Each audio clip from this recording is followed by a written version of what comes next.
What the heck just happened? Bro, that up? was so funny. What's up? Okay. I had loop on for the bumper, and that looped also. But the funny part that you missed was when I first did the bumper, I was like experimenting with the different music available. Yeah. And dude, I got like 20 seconds into that project and just immediately conceded on it. I was like, nope, this ain't working. I'm gonna have to go tried and true, brother. Here's what it is. Well, nevertheless, folks, it's WrestlePurists Worldwide. It's Ibu. It's Joe. It's allegedly Anna, this person that looks like a hybrid of Bryan Danielson and Adam Cole. I mean, we're here to talk professional wrestling. It's the thing we love doing.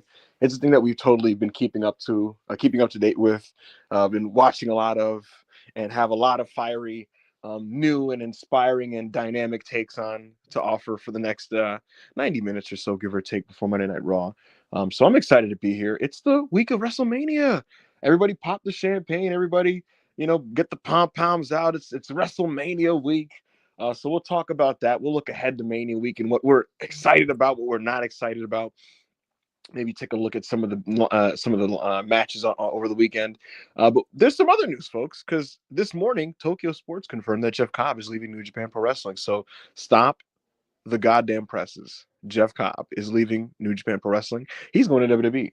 This is originally reported by Fightful Select that he was on the internal roster a couple weeks ago. Jeff Cobb spent 3 weeks doing the whole, I thought I was leaving internet. And, he is leaving. So his final match in New Japan will be on the 19th. The day of WrestleMania against Hiroshi Tanahashi, and then he will be reporting to WWE per Dave Meltzer of the Wrestling Observer newsletter. But we'll get to that later. We'll talk about that. We'll talk about Hiroshi Tanahashi having his final match on the United States soil when he competed against Konosuke Takeshita at New Japan's Windy City Riot show in Chicago. And we will also take a look at what I thought, Joe, was an explosive, dynamic, gritty, and all in all, well-executed return to form from your favorite tag team, FTR, on Saturday. Collision. Yeah. It's all right, return Anna. To form, return to form kind of implies something I don't co-sign, but I know what you're saying. Yeah. I slipped it to see if you were going to just kind of, go with the Saw it swat. immediately. Saw it, got my hands up, blocked it.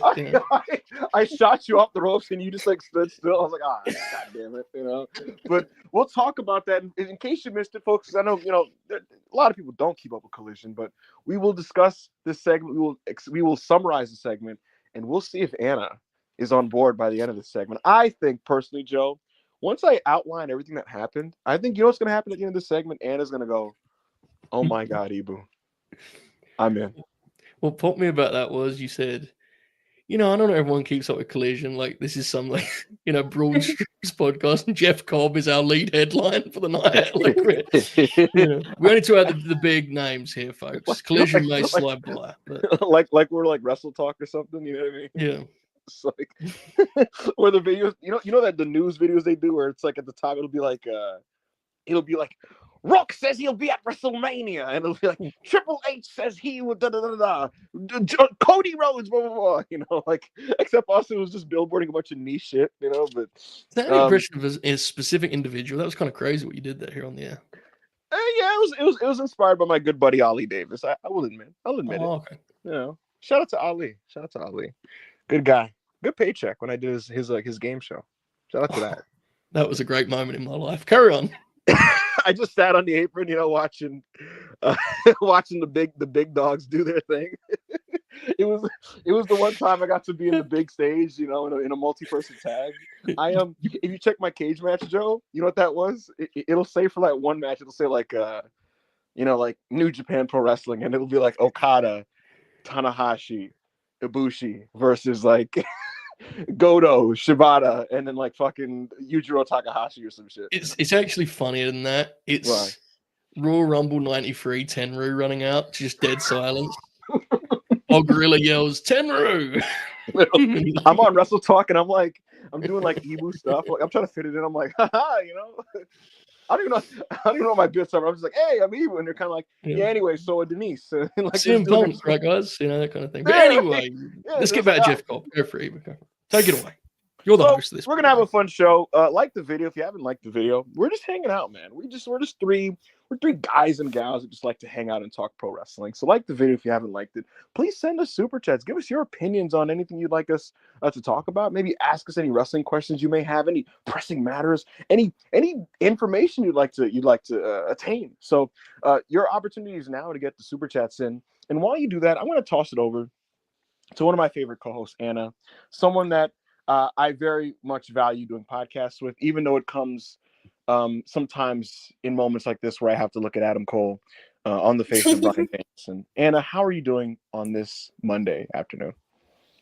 I am doing very good. I feel like I haven't been so updated with wrestling stuff because I feel like there's not been a lot going on. You know what I mean? Mm-hmm. It just feels like it, which is very weird that when you say like it's WrestleMania week, I don't feel like it is. Mm-hmm. Yeah, I feel like now is like a weird time for wrestling stuff. But I'm glad to be back and here World Eye to Joe and Ibu. So, but I don't know. It's like a weird feeling being a wrestling fan right now. I don't know if everyone's feeling this, but for me, it just feels like kind of like detached.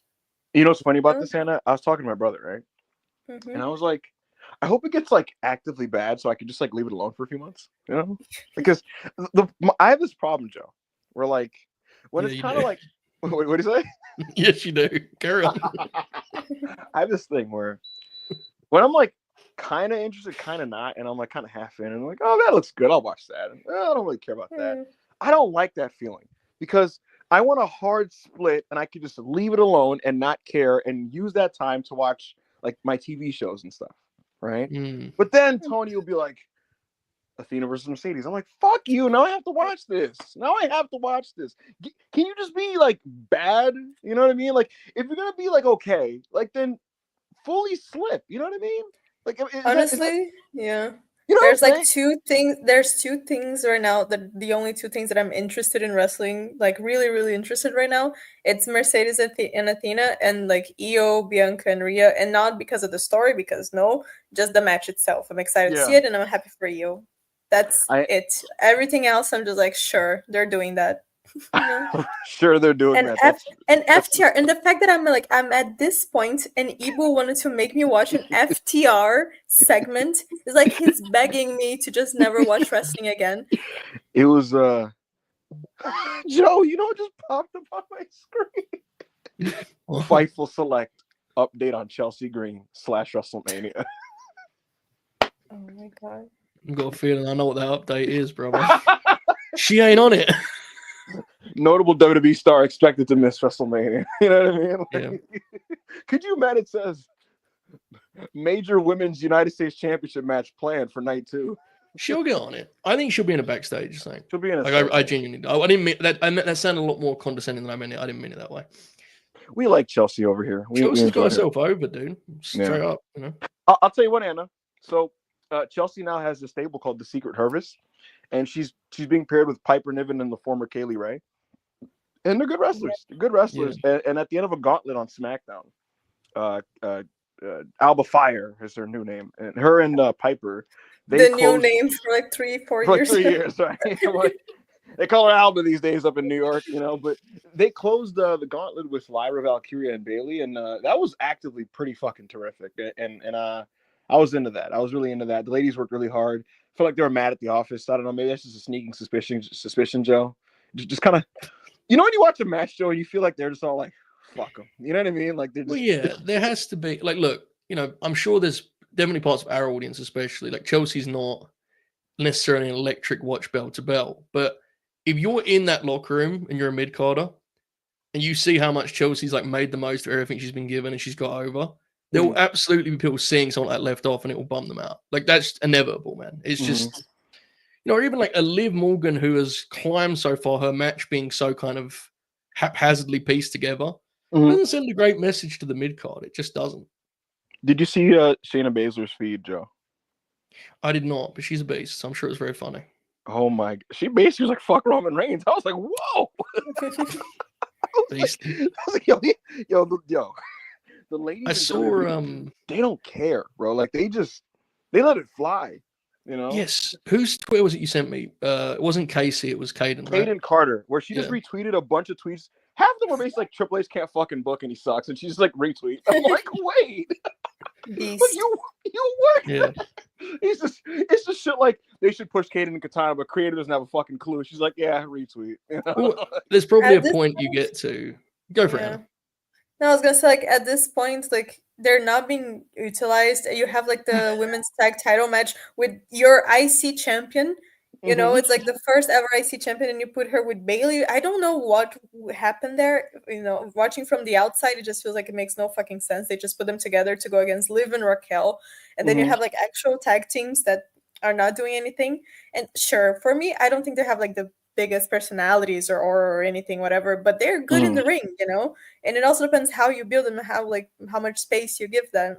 And I do understand being frustrated, and I wouldn't be surprised if they already like are feeling that they're, you know, gonna be fired or something. Like I hope not. Of course, I don't wish for anyone to lose their jobs, except from some people. But like, no, you're right. The point is like, there's a point you get to where, like, what they're going to do if I retweet this? They're going to bury me on TV. It's like at least I'll be on TV. You know?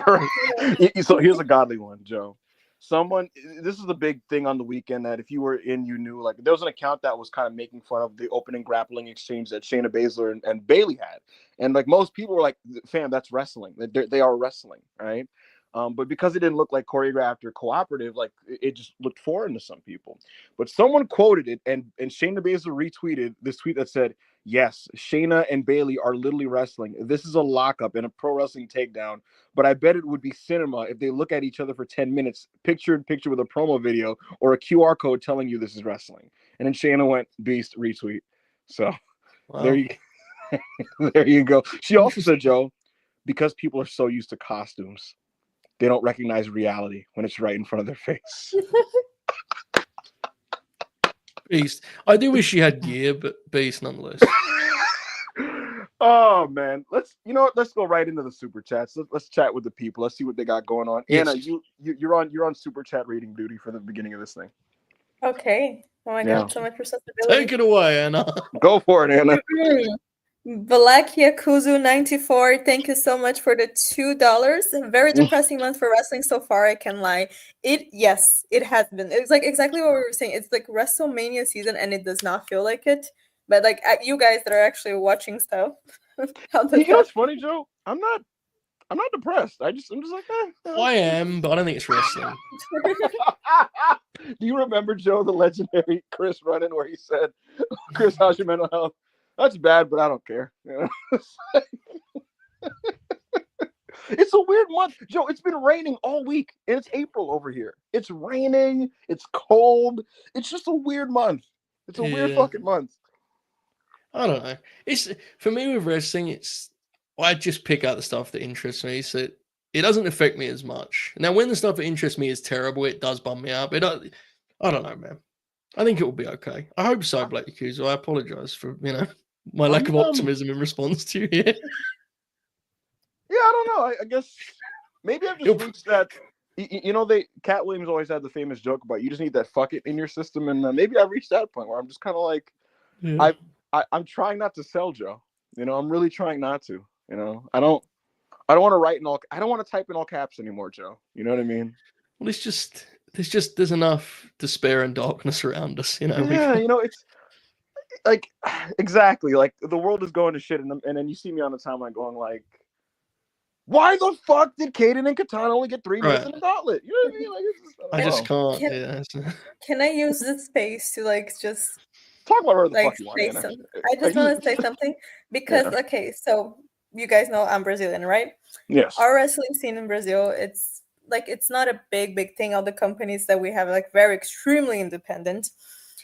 But for some fucking reason, one of them decided to book Marty Scurll. Sounds about right. Like first, no, I know, Joe. I fucking know. I fucking know. First of all, why he's taking bookings in fucking in Rio Grande do Sul in Brazil? That's like a state I cannot even explain. It's who the people who knows in the why would you take a booking there? It's 2025. This man confirmed that he slept with a drunk 16-year-old. He should not be getting bookings anywhere. And if you're trying to grow a wrestling scene that is independent, you're trying this is not the way to get attention. I genuinely is just so fucking disappointed. I'm just disappointed, and Jesus. it's just he's booked in Vegas too. Yeah, he is. He's brought a booking in Vegas. I was gonna ask you, Joe. So there's an indie show in Vegas where 18 plus, a lot of questionable names there, but there will be bottomless drinks and topless servers. Will you be at this independent show, Joe? I will not be.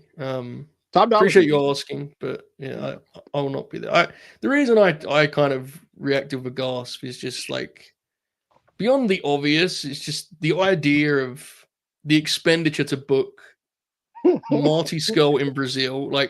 It's morally, it's deeply broken.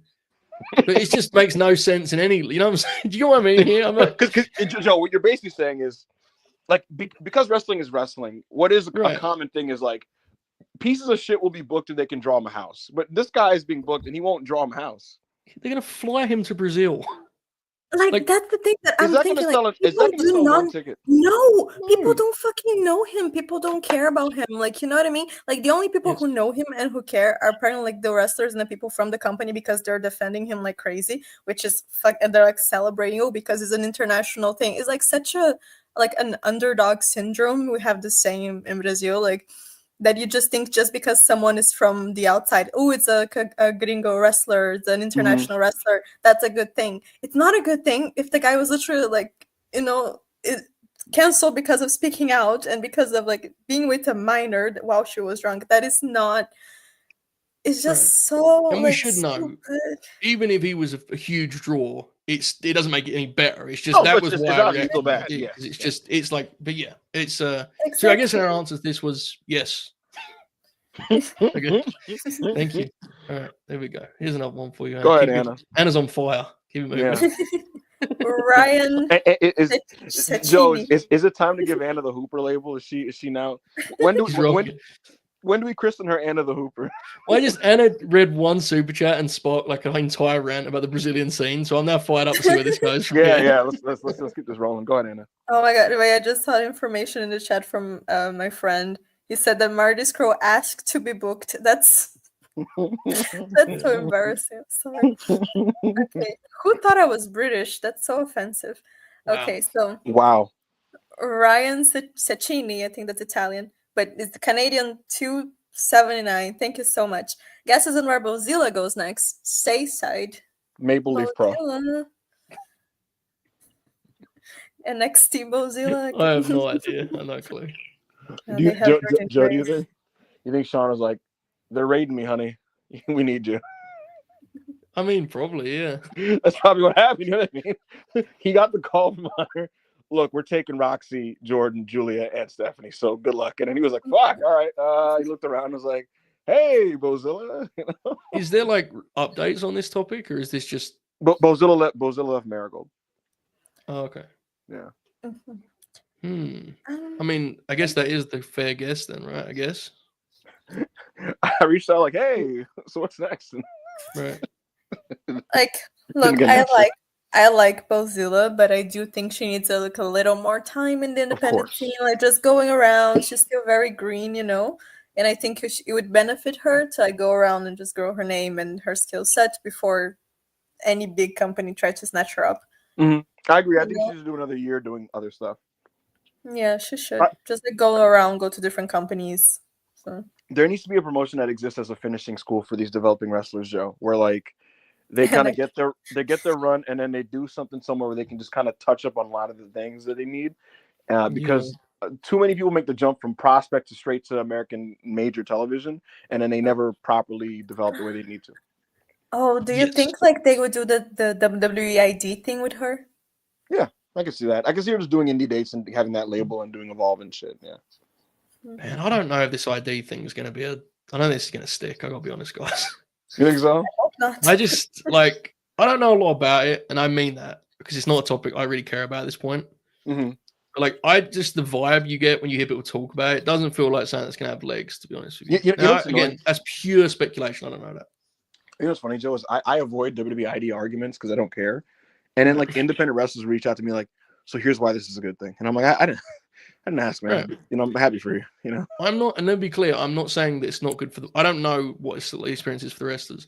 It seems like there's not a ton of interest to me from the wrestling fan, is what I sense. But, yeah, exactly. Where like or the promoter for that matter.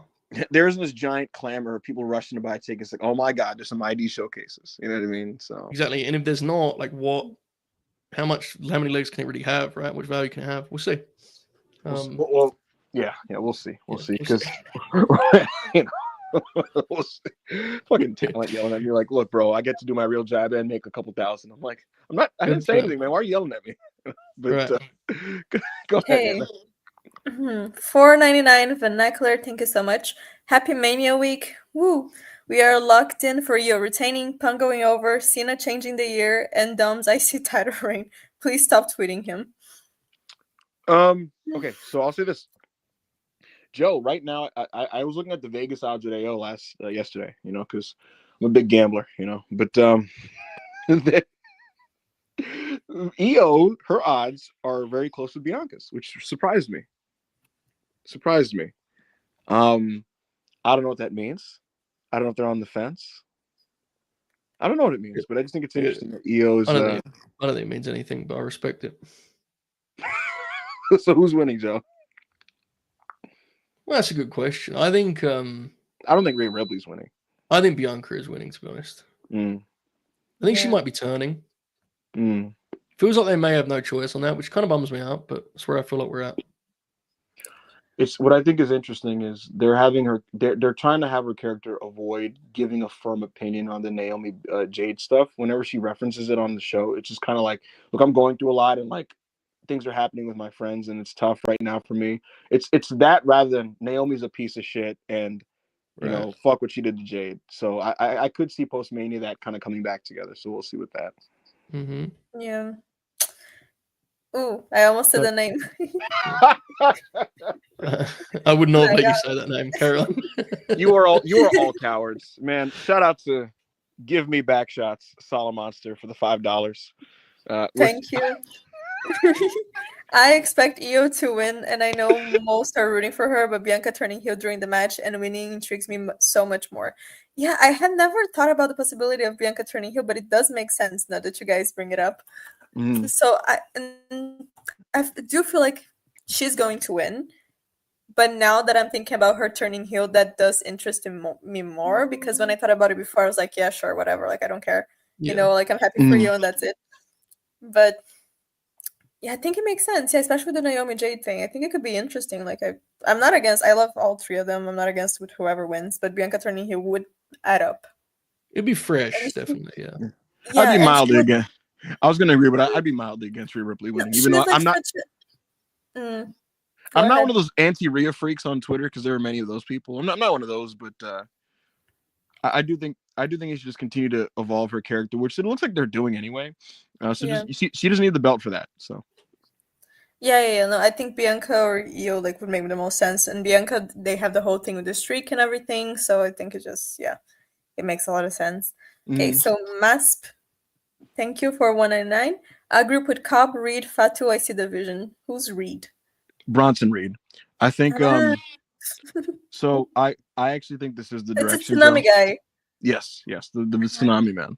I think it's like the fucking big splash fella, you know. But I think this is the direction, Joe. Like sincerely, I think that after Mania, Jacob Fatu is going to formally smoke your boy. What's his name? Sokoa. And what's his name? Listen to this arsehole over here. What's his name? That's the glue guy on SmackDown, brother. So Solo got to run point on Friday, and it was their best show in weeks. Yeah, I wonder why, man. You can't see it in the box score, but if you watch the game, on the box score, Humberto had like 20, and you're like, all right, this was his game. But, you know, Solo quietly had like 8 assists. But anyways, so I think your boy with the thumb, he gets smoked, Joe. And I have a theory of what happened with Jeff Cobb. In fact, you know what? We're gonna talk about it right now. So in case you missed it, folks, this morning, Tokyo Sports reported that Jeff Cobb had notified New Japan that he would be leaving, and that he will be having his final match on April 19th against Hiroshi Tanahashi. There had been speculation about Cobb's departure already, because Fightful Select reported a number of weeks ago that he was on the internal WWE roster. And there was some confusion as to what's going on. And Cobb, over the next few weeks, played these games where he would have matches in New Japan. He'd win a number of them, and he would look at the camera. He'd go on commentary and be like, I thought I was leaving, internet. I thought I was leaving, Marks. And he did that whole bit. Ultimately, turns out he is leaving. Dave Meltzer followed up on Sean Rossap's report, and he said that Cobb is expected to be going to WWE, and that WWE themselves confirmed it to Dave. Dave was of the belief that the timing is suspicious and notable. Again, it's April 19th, Joe. That is the weekend of WrestleMania. And I think it's fair to assume they want him to wrap up as soon as possible, because they want him to be a part of the post-WrestleMania angle on SmackDown. And again, I personally am of the belief that they're doing the stable that Mass suggested in the Super Chat. I also thought it was notable, Joe, that Bronson Reed, who had gotten off Twitter, he resurfaced on Twitter over the weekend and did the whole thing of like, I'm back, and like posting himself and cool pictures of himself. So I think he's setting the table. It wouldn't surprise me. This is just an unfounded theory. I think Levesque got word from medical that Reed is close, and I think he was like, all right, if he's close, we're going to just do this thing now. That's my belief. What do you make of the situation so far? I mean, I definitely think the only conclusion you can draw is that there's TV plans in place that to hurry the end of his New Japan, because the New Japan run, clearly he thought he had more time left than he actually does, right? With the belts being put on them and all that. So, yeah, I think you can only have that conclusion. I don't know how I feel about the pitch you're specifically mentioning. There is definitely a role for Jeff Cobb to play. Okay. I don't know how I feel about Jacob moving just into a different heel faction. I think Jacob should either be like a wild man heel on his own, or I think you even need to start considering. I mean, I'm hesitant to even say it, and I'm always kind of cautious around this because I think he's so money as a heel, but the people were ready to cheer Jacob also. So that's the challenging part of it. Like, I don't know if it's the time to do a Jeff Cobb Bronson Reed project with him. So that's the part I'm torn on. That's separate from Jeff himself. I mean, Jeff Cobb's, in his 40s now, and I think if ever there was a guy who you kind of go 40s. fair play, yeah, I think he's 42. 43. Yeah. If ever there was a guy where it's like, secretly sign that contract, make that money, do your thing, right? Like, I'm for that, and I think he's a talented guy. I don't know how high you can really slot him, but I think he's fully aware of that. I don't think he's going in there to main event WrestleMania or anything. I think he's going to be very useful. SmackDown needs guys to give you TV, and he will do that. So, yeah. So I get what you mean about Sable's show, but like, I will admit, I was just visualizing in my head the idea of I don't know what the word is for this type of garb, so I don't want to say the wrong term, but the idea of just these three big fuckers walking out looking mean and nasty, just very intimidating. Yeah. Just being the killers of the show. I don't hate that as an idea to just give the show structure. They look cool. Yeah, definitely. Right. And that's kind of what's getting me is just I'm into the visual of that. And I'll say this: the 2.5 weeks of Bronson Reed in the Bloodline in the Survivor Series build, it actually did come off really well when he was standing alongside Jacob, and they were just kind of like destroying people and doing tsunamis and moonsaults and things like that. So we'll see. To your point, the fans they already want to turn. Jacob's going to get chewed over LA Knight at Mania. Yeah, he's going to get chewed over him at Mania. And so. And the problem with the pitch is Jacob is the bumper of those three. Do you want to put Jacob in a group where he's the small guy? I mean, because he's not a big guy. But to me, it's like I don't want him really bumping and selling. The thing is, he's obviously going to be the most push guy. I mean, in their matches. So do we have to keep Tama in this group then? I think so, because let me be clear. I know he's going to be the most push guy. Physically, he has to take the most bumps. He has to. Like, Jeff Cobb does not. He ain't bumping and feeding at this point in his life. And Bron Reed is very, very large. Like, I think he would have to be in that group. So then, Joe, I think you're going to have to retain the Gorillas of Destiny if you're going to do this idea. Tamara and Jacob is the best dynamic of the bunch anyway, so he should be in there still. What do you make of this Jeff Cobb situation, Anna? Him leaving New Japan. It looked like it was going to be a thing that was going to happen maybe in a month or two. Now it's an abrupt, like, actually, I'm leaving next weekend. Him just being the whole, like, oh, you marks, you're getting worked. I'm not going anywhere. And he's going to WWE. Like, what do you make of this whole situation? First of all, I cannot believe he's 42. I always thought he was like 20-something. I'm feeling very... Yeah, well, guys like us, we're good at that, Like us. Who's us? just wrestlers and people like that. And I also thought it was very funny that this happened like the day after The Rock posted a video with the New Japan T-shirt. Joe, did you see Dave thinks it was about Jeff Cobb? Yeah, the two leading theories are Jeff Cobb and Cole Anderson. So it really speaks to just how dynamic Dwayne is. Really tremendous. Go ahead, Ed. Generally, like, I feel like it could be connected. I wouldn't put it past Dwayne or something. But I do agree that, like, I would rather see Jacob still with the Gorillas of Destiny. I feel like that's a dynamic that fits better. And also because if you have Jacob, he has to be like the main point. He has to be like the killer. And both, I love Jeff Cobb. I think he's like so good. And like you put him between Jeff Cobb and Bronson Reed. Yeah, visually it can be interesting, but I do agree with Joe. Like I don't know if that's the best like thing that they would have for him. I feel like just fitting Jeff Cobb with Guerrillas of Destiny Jacob, that could work, but I don't know why Bronson Reed would be there. Yeah. Is he anything like? You're gonna get converted, Anna. Don't worry, we got you on that one. No. Like I do get it, and I could see as something bigger. But then it's also like, yeah, See, now what you're are they gonna do enabling. with Now you're Solo? What are they enabling gonna this. do with, like? There's so many pieces in this, and Mhm. I cannot deal with another fucking year, 20 years of fucking bloodline story. I'm so sorry. These people are not even related anymore, and they're in the bloodline. Like this makes no sense. That's my other concern with the pitch, is it feels like an extension of the bloodline, which feels like what the last thing they need to be doing right now. That's the other I thing. do not want to see that. And Joe specifically extending it in a way that's very Bullet Club pilled of like this just will never end. It'll always be someone takes over, new guy, and then they kick a guy out. Right. You know what I mean? Like that Yeah. kind of thing. Yeah. But Yeah, maybe I got I'll share this because it's just funny. It'll get aggregated, and I don't really care because this is just objectively funny, and it's not like a heavy thing. I got told, Joe, from somebody that would be Triple H sees the Judgment Day as his Bullet Club, and I just like I collapsed and just was like into tears. Let's keep going after that. Yeah. DB the Sage, thank you for $4.99. Send this chat to request that Ibu goes on a long rant, like his tweets, about the greatness of Io Sky. Hashtag EOFC. I love Io. Yeah. She is a dynamic professional wrestler, athletic, agile, sharp, gorgeous, looks great. Just the all around total package, money, and deservedly, she has finally gotten over. And in America, like in the WWE setting, in a way where like she's actually like a top girl, and it's deserved. And I think Io's tremendous. That period where people thought that she was actually like not going to be factored into a major Mania match is kind of funny to me. Like that wasn't going to happen. That wasn't in the cards. But excuse me, Ibu. Excuse me. Wait, I need everyone to go back and watch those worldwides before we were sure Io was gonna win anything. You were also very unsure. No, don't try to act like, oh, I always knew. Like you didn't. Come on, Joe. Me and you, we were smoking cigars on the porch. Like, dude, Io's fine, man. She'll be all right. I honestly don't remember what the truth is here, so I'll just take Anna's side. This is bullshit. Thank you. This is bullshit. Thank you, Not DB. the right thing to do.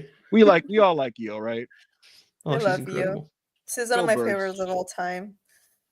Real quick, last night in the Self-Made Discord, I watched a match. It was Natsu Sumire and Kagetsu versus Tom Nakano and Io Shirai in Stardom in 2018. And it was an exploding barbed wire bat match. Pretty dumb match, but a lot of fun, and Io worked really hard. And she got like her fucking abdomen incinerated by an exploding bat, which is amusing to watch. She's so beast. She's like Io, the fact like she was already one of the best in the world in Japan, and there was like the concern for everyone, like she's going to the WWE, and then she managed to be like the best in NXT, and now she's like the best in the main roster. She's just that bitch. I'm sorry. He fell asleep during the match. Wow. No, I didn't. What's funny? Everybody, because it was the last match on the list, right? And I'm watching all these other matches that I'm hyped for. One of them was a match, the main event of Mania 20. But anyway, I'm watching these matches. And everyone's like, oh my God, he was going to fall asleep for the women's match. All because one time in the Discord, I fell asleep during women's wrestling because it was late. So the women come on, everyone's like, so everyone's like, he was falling asleep. I'm like, no, I'm locked in, guys. And like, he was sleeping. I'm like, no, guys, I'm awake. I'm watching the fucking match.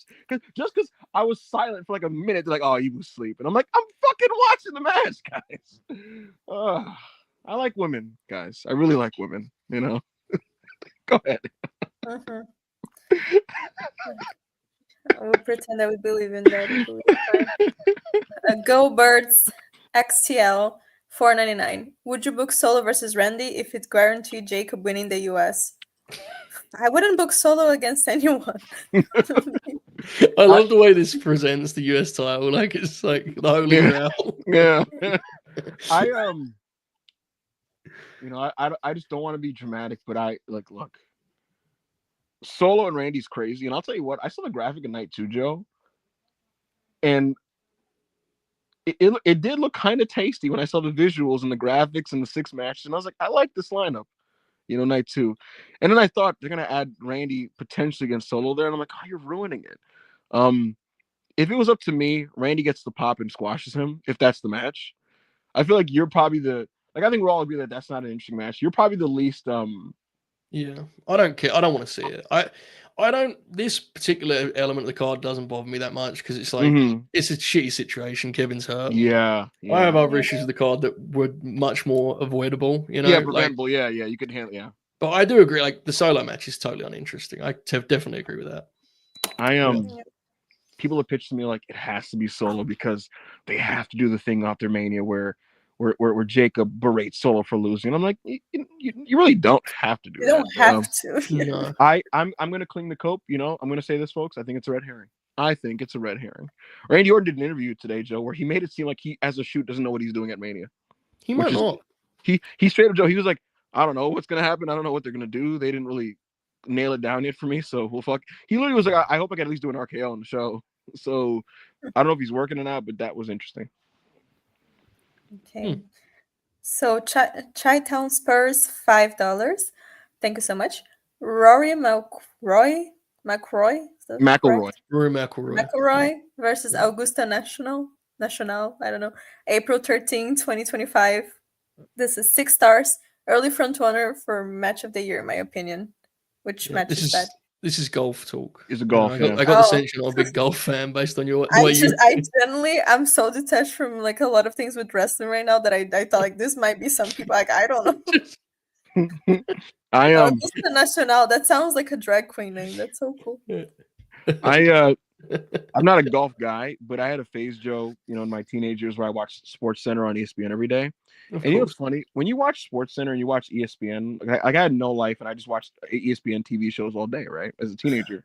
And when you do that, and when you're just like playing sports with your friends and stuff, you have this false sense that you like every sport. And then when you like reach adulthood and you kind of detach, you realize you don't actually like half of these sports you keep. Do you know what I'm saying, Joe? Like, I feel like a lot of sports are a part of your childhood, and then you realize like, I don't actually give a fuck about this. So, for example, I would watch like Sports Center, and it would keep me up to date with like golf and hockey and fucking baseball and shit. And I'd be like, yeah, I like these sports, like I play them and I watch them. And then like you're 25 and you're like, I don't give a fuck about golf.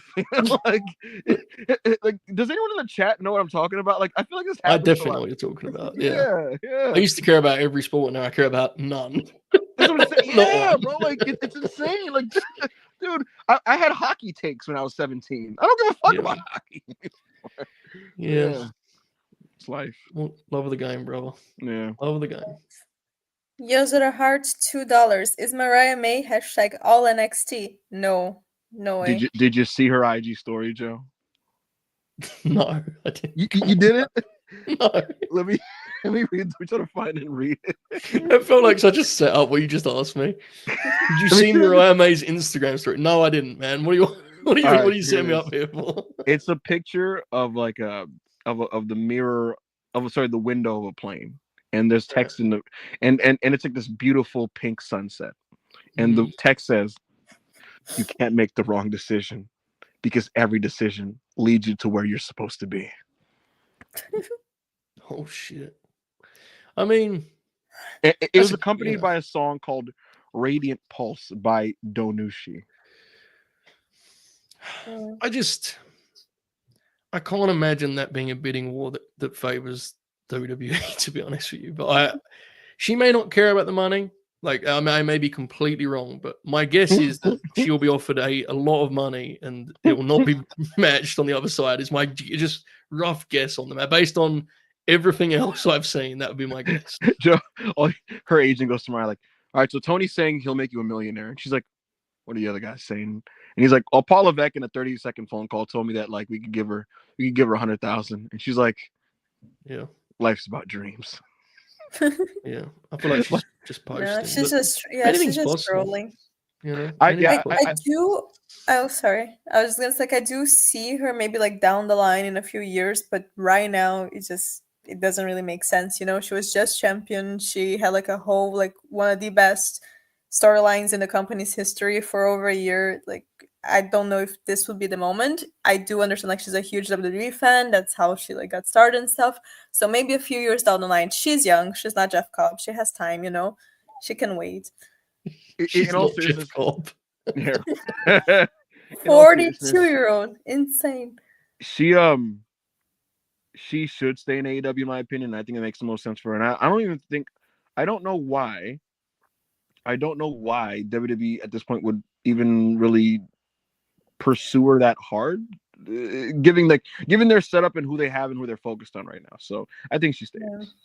Her value to AEW currently is infinitely higher than it is to WWE. Is the easiest way to put it. Yeah. That's my view. Yeah, I think WWE it's good. Corey David, $5. Ibu, you talked earlier about Cena last match against a young heel. Why not Mello, both from Boston? And John put him over on NXT TV when both were faces. I'll tell you what, people will laugh at that, and that's totally up to the creative. Because if they spent the whole year treating that guy like he mattered and he was somebody, and that was worth it, then I wouldn't be opposed to that. Like, I would not be like, oh my God, why would they do that match?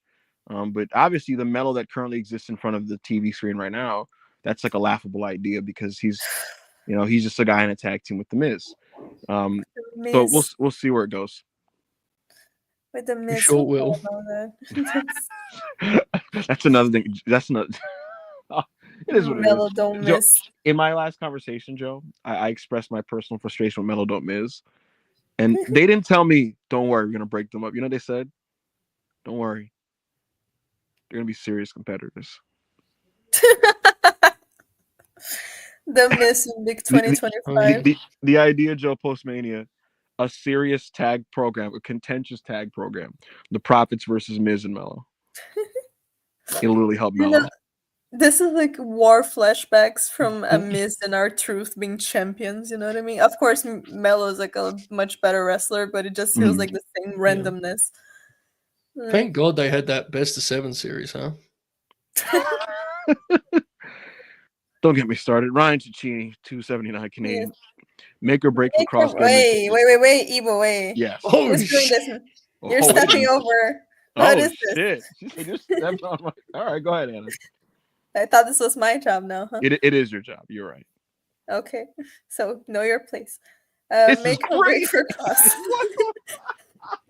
Get him in creative. Lol. Cross, we don't have to do this, do we? Okay, just do it. We're not going to sit here and put, he puts so much thought in. Of course he puts thought into it. He has nothing else to do than fucking wrestle. What else is he going to do? Jesus. I was like...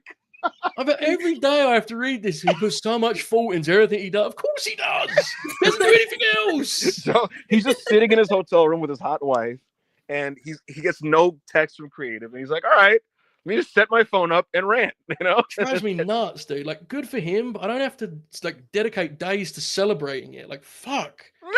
It's a fucking job, man. Jesus. See, you're off TV, you have a star podcast, or you make up fake lore for your wrestling matches. You don't even wrestle wrestling matches.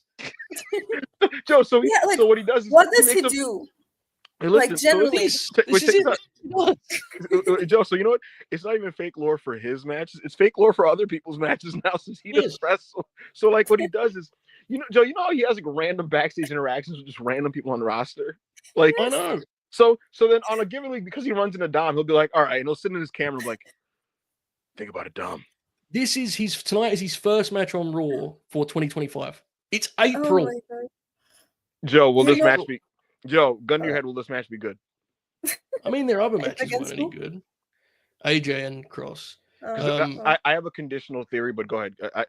I think it will be good, but not in a way that will change anything about Cross, or that will like change anyone's view of him as a wrestler. That makes sense. Fine. He's fine. Like, this is not me burying Cross. My point is, like, his role on the show is he walks around and talks to characters. Like, it's hard to...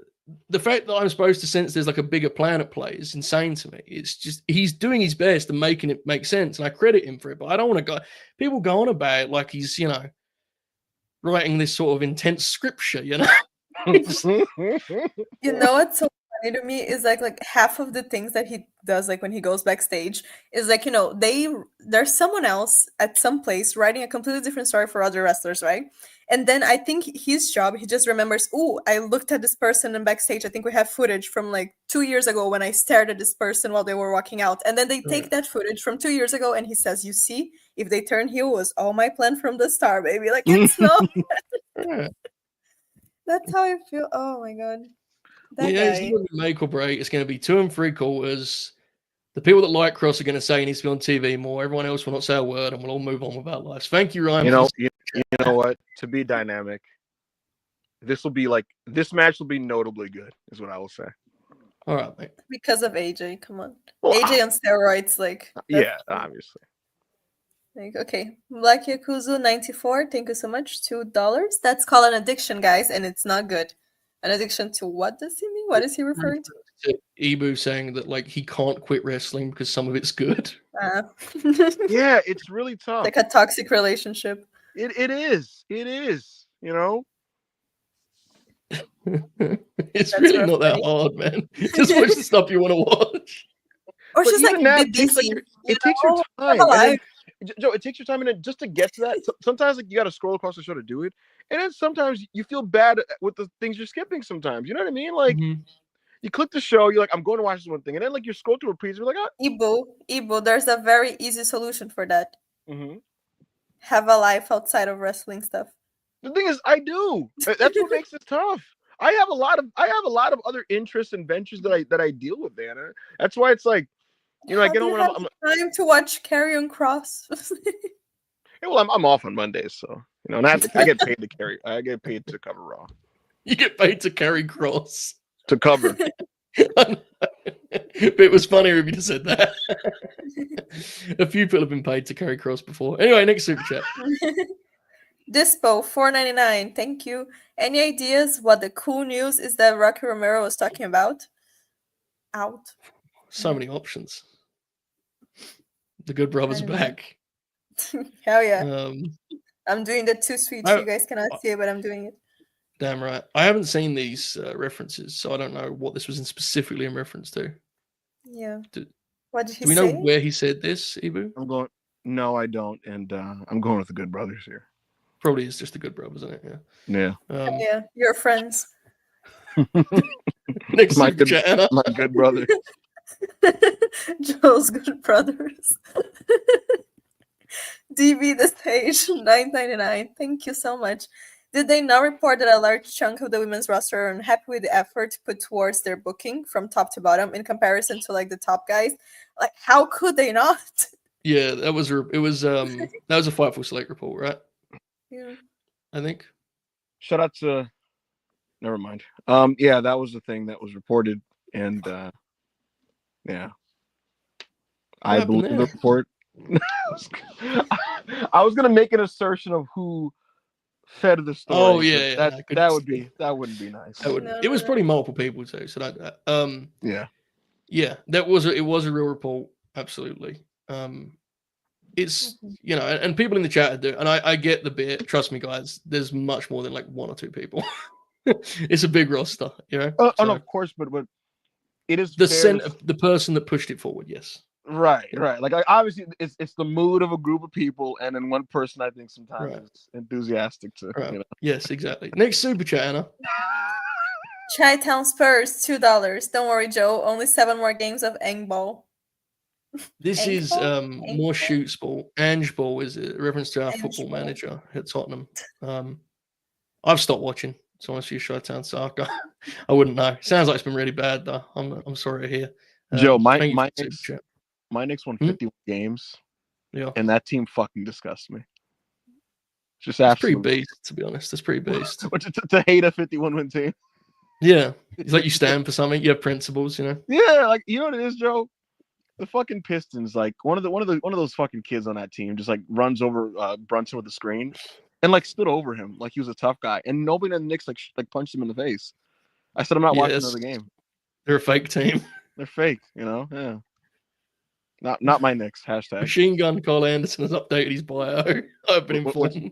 What's the latest bio, Well, the highlight is this is a reference to the upcoming Talking Shop. He says the topics will be Young Bucks promo, Jeff Cobb vacating, Machine Gun didn't vacate, defended the title twice. Just saying. Is the official. He's such a poster. Defended the title twice. It's a scary era that he's entering, but nonetheless. Ooh, we got to go in here. Oh, okay. Yeah. Broly 199. Can we talk about JC Jane? No. Well, hold on. I like JC. Nothing underrated talent. I think she's a good wrestler. Good wrestler.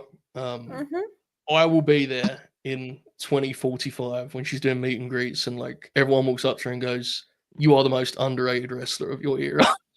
She just gets really mad every time people say it, you know.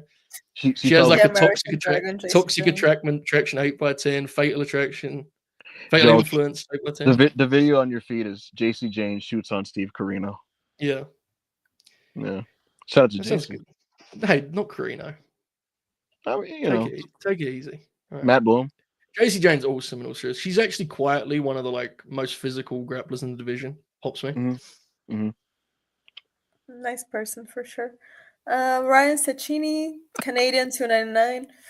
How poor will I get investing in current day Berto? Guys, is this other sports talk? No, this is Humberto Carrillo, and he. Oh yeah, they're calling him Berto. I saw that. I was dying laughing. That's such a Vince move. You know what I mean? They were like, "Oh no, Humberto Carrillo. That's too hard for people to speak. Let's call him Berto." Like, I asked, and they said it was like a trademarking dispute, and I was like, "Why is Humberto Carrillo fighting to keep Humberto Carrillo? Does he think New York's gonna fire him and he can't use the name? Like, but I mean, yeah, it sounds like exactly what he thinks. Yes, the only logical conclusion. We want Humberto Carrillo. He's like, "No, I'm not gonna fucking be here in 3 months. Fuck you."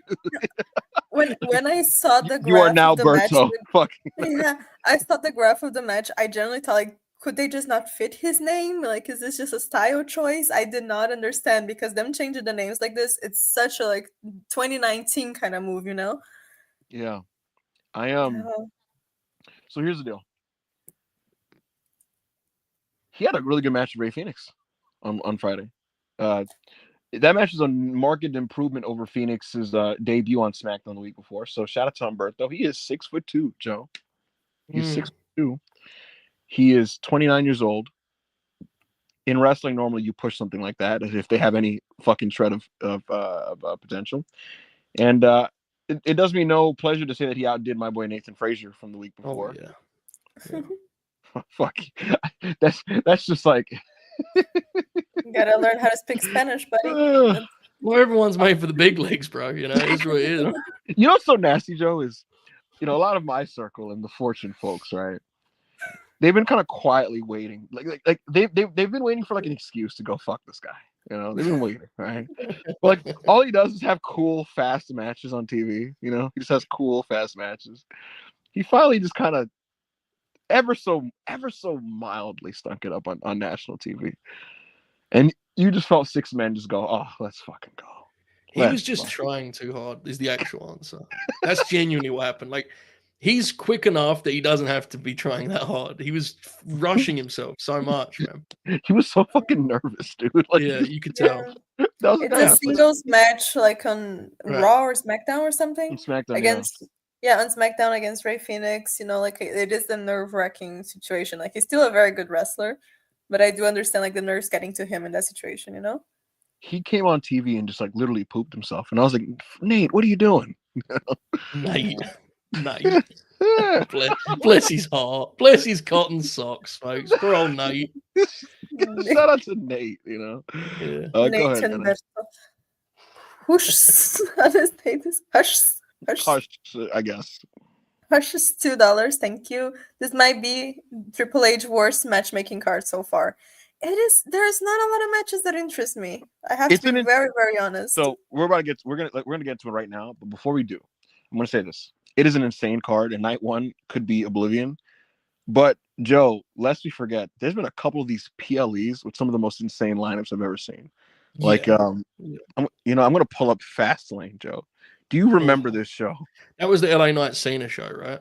Yes. This is one of the craziest cards I've ever seen on pay-per-view. Here we go. Cody Rhodes and Jey Uso versus Damian Priest and Finn Balor. Good match. Good opener. Rey Mysterio, Santos Escobar, and Carlito versus Bobby Lashley and the Street Profits. I remember that, yeah. 10 minutes, 4.8 on cage match, 2 3/4. Good match. EO versus Asuka versus Charlotte. It was just kind of weird. 17 minutes, 3.5 from Dave.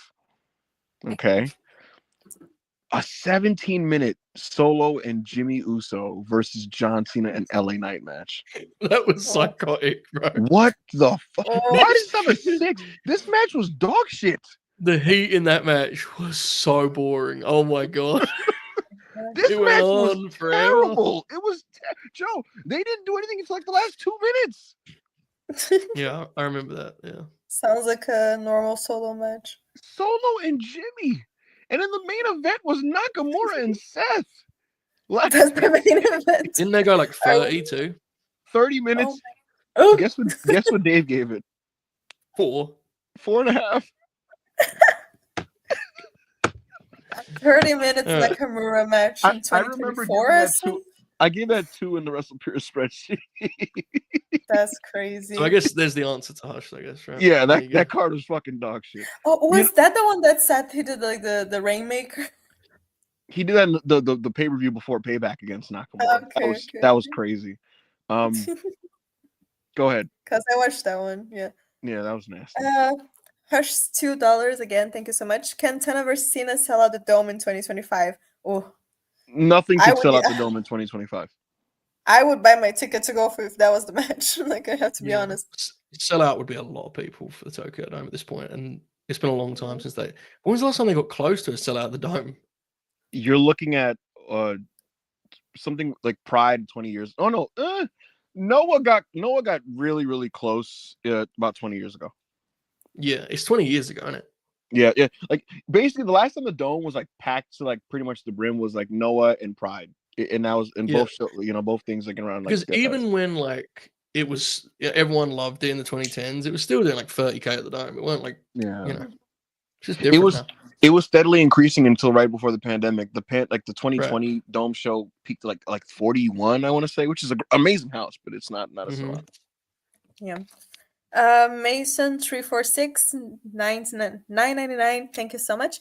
Mark Meadows said he signed WWE because he dreamed of experiencing Mania. How prevalent still is this plus vicarious mentality with wrestlers you speak to? Seems like WWE big league's perception will always exist. Yeah. Of course it will. You bring up just the idea of WWE to a non-WWE wrestler, Joe, and they hit you with the prayer emoji and the 100 emoji. and then the emoji that says soon, and you're like, all right, man, working on it, bro. And it's like, all right, man. Like it will always exist. Exactly. Either people like it or not, WWE is WWE. It's like the company you want to go to if you want to be something else besides just like a wrestler, basically. Like it is people like casual wrestling people or just people who don't even watch wrestling. They still know WWE wrestlers. It's like a completely different level that it's very hard for any company ever to catch up to because they've been doing this for years and years and years. And the whole WrestleMania thing is still something that for a lot of people is like a goal in their career, So I think it's impossible for that to not exist anymore. Penta's recent quote on this was just so funny.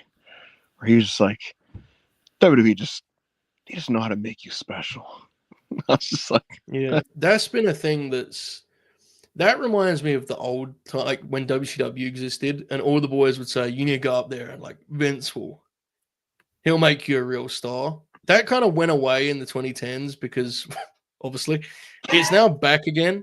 Now let me be clear: when I say it's back, I don't mean it's back as in it being reality necessarily. I mean it's back in terms of that being the perception. You can sense it. It's like you feel it, for better or worse. Exactly. Penta's quote was unofficial. Good. Go ahead, Joe.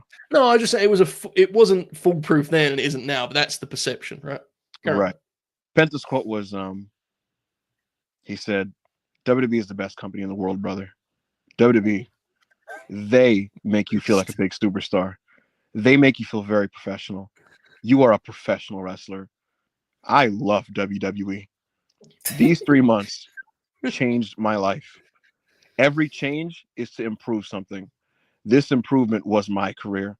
When I say this is the new Penta era, when I came to WWE, I started a new era for Penta in my life. Oh shit, he's That's all in, bro. crazy.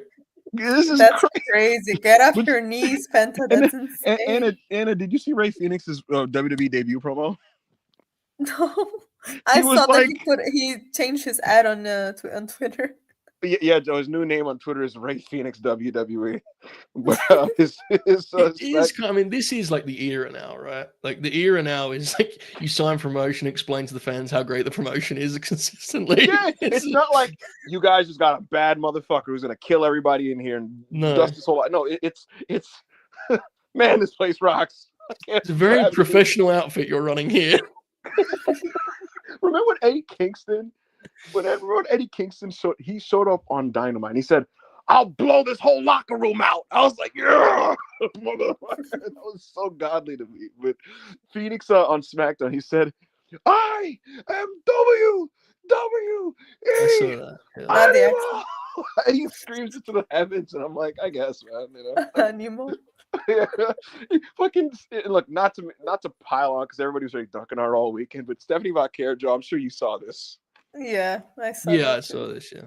Yeah, where she said, you know, she cried when AEW gave her more money than WWE, and she was just like, I just want to be in WWE, man. And then she just signed there anyway. So. Look, bro, I'll say this: I'd much rather someone do that than do what some people do, which is they do the deal for the money and then just spend the entire deal whining and complaining about it. I'd rather you just do what you want to do because that shit's even more annoying, Exactly. you know. Oh, I don't mean, bro. and I mean people that complain, not like people that do interviews, talk your shit. But when people re-sign in the next week are like, "Why did I do this?" It's like you just fucking signed it, man. Jesus. Joe, check the private chat. Yeah, that's not really something that belongs on the air. Let's move on. All right. So, super chat, and I go for it. My bad. Art Curtis 777 $4.99. Thank you. Pistons Knicks will be more exciting than WrestleMania, to be honest. Well, yeah, because the Knicks are a fun watch. So you know what? I'm gonna pull up Mania, and Anna and Joe, I'm gonna ask you which match appeals to you the most, and which match looks like. All right, we're gonna do three things. Two of the topics are negative because it's me. So, what match appeals to you the most? Which match least appeals to you? Which is not the same as which match is most likely to be dog shit. Because those could be two different things. If that makes any sense. All right. Mm-hmm. So, we're gonna start with night one. All right, lock in, folks, for the electric night one WrestleMania card. We got Joe. We got Gunther versus Jey Uso for the World Heavyweight Championship. Mm-hmm. Jade Cargill versus Naomi. Rey Mysterio versus El Grande Americano. Eric and Ivar, the War Raiders, versus New Day and Kofi Kingston. And Kofi Kingston. Jacob Fatu versus LA Knight for the U.S. title. I don't remember if I said Jade and Naomi, but Jade and Naomi's on the card. Stratton versus Charlotte Flair for the Women's Championship. Roman Reigns, CM Punk, and Seth Rollins on the Paul Heyman Extravaganza match. On this first night, Anna, what piques your interest the most? We'll start with that. What piques your interest the most, Anna? Oof. That's a hard question. I would say the women's stuff, you know. Charlotte and Tiffany? Yeah, like a woman more excited for the women's stuff. Like they're the only ones that pique my interest at all. Like I think Charlotte and Tiffany is going to be a really good match if they can put everything else aside. I think it's just going to be like a very good match. They can both go. And Naomi and Jade, I'm just more interested to see how they're going to play it. Like how long. I don't think it's going to be a long match or anything, but I'm just excited to see like what is the plan there? Because if you make Naomi lose, she can she's gonna be like bitched out by Jade. But if you make Jade lose, then it has to be some fuckery involved. So I don't know exactly. So I'm curious to see what's gonna happen in that match for sure. I'll tell you what, Joe. Naomi Jade is a match that, of any match in the show, overachieves. That's the one where if it overachieves, I nod and go, good for the ladies. You know what I mean? Yeah, I agree. Because it would be. I'm fear of jumping ahead. I'm sorry, but. Likelihood to be bad, unfortunately, that has to be the one seed. Yeah. It just don't like. I hope it goes well, and I think they deserve to be on the card because the build has been really good, and Naomi has been awesome in the build. Yes, but it is still a Jade Cargill singles match. Like it absolutely has the most room for it. Like it just does. Yeah, that could be like China Ivory Mania 17. Could be many things. Hopefully, it's awesome. Yeah, no, listen.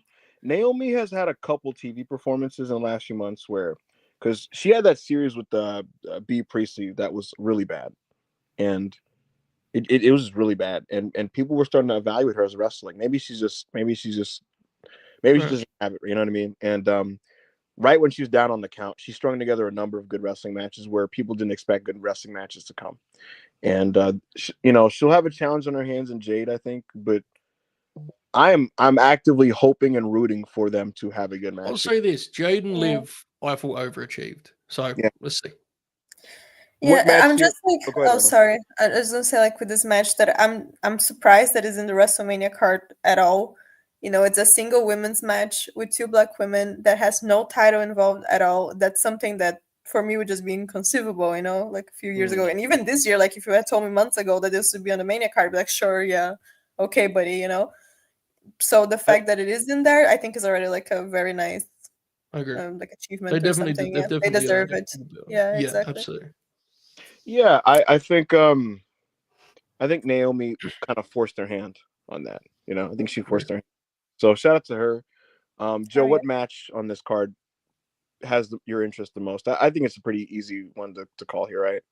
Yeah, this is easy for me. It's Gunther and Jay. I think it has the best build on the show by like, other than the match we just discussed, ironically, with Jade and Naomi, it has the best build of this night by like far. I'm pretty confident in the match because I liked their other matches. I understand they were polarizing. That's fine. I have a really good feeling about this in the stadium, to be honest with you. I think I do too. I actually think this is going to rock the place. Now, that doesn't mean everyone watching this will like it, but as someone going, I'm very confident this will be my favorite match on night one. Like, again, that could age bad. I don't know. I'm pretty confident. That easily is the match I'm most looking forward to. Joe, it's nice when you're eating. I will not be yeeting, but I'll nod in approval when people yeet. Joe, you mean to tell me when everybody's doing the hands up and nothing will compel you to just, one hand at least? You just but I'll go. I'll give them. I'll go. Yeah. Did you see Judas at Wembley? Fuck no. I'll tell you what. I have been live in front of. I've been live when Judas was playing maybe 6 different times, right? And normally it would never get. Sorry to hear. Yeah, there was one time I will concede. I was next to my brother, and like, just the bit potential took over me. So I'm like next to him, and I did the thing where I had my hand on his shoulder, and I'm like, "You are beautiful on me," because I'm trying to get him to sing, right, and trying to get him to break. And he just looks at me like, "All right, man." And I'm like, "What have I become?" And he's just like, please stop touching me, But, by the way, before we continue our game, we should note, folks, there's almost 500 here. Please like the video. By the way, we should note. Absolutely. Here on eBay. Smash the like button, as they say. You smash the like button. Smash the like button. For me, I think the match I'm most looking forward to on this night is Stratton and Charlotte. It's Stratton and Charlotte has a different kind of appeal, though, to be honest. Yeah, it's you watch that with like with like a really fucked up grin on your face, like you're almost salivating, you're just it's either gonna be a banger or just a mess. I feel like there's no middle ground, If it's the middle ground is no use to anyone, right? Them just having like an average match. Who needs that, guys? Come on. No, give me it 4 1/4 or all times like bomb. You know what I mean? Like just hopefully one of those two. Awesome. It would be very beast after all this. Charlotte just goes out and goes, "Yep, still that. I'm still doing it.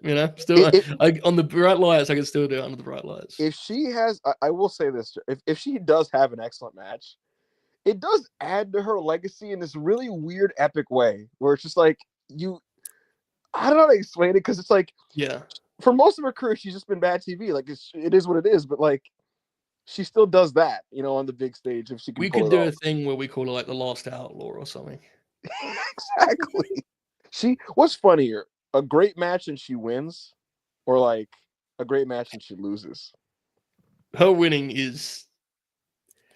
any type of match here, I think, is very funny, and I also think it's very possible. At one point I was convinced she was winning. I am no longer convinced she's winning.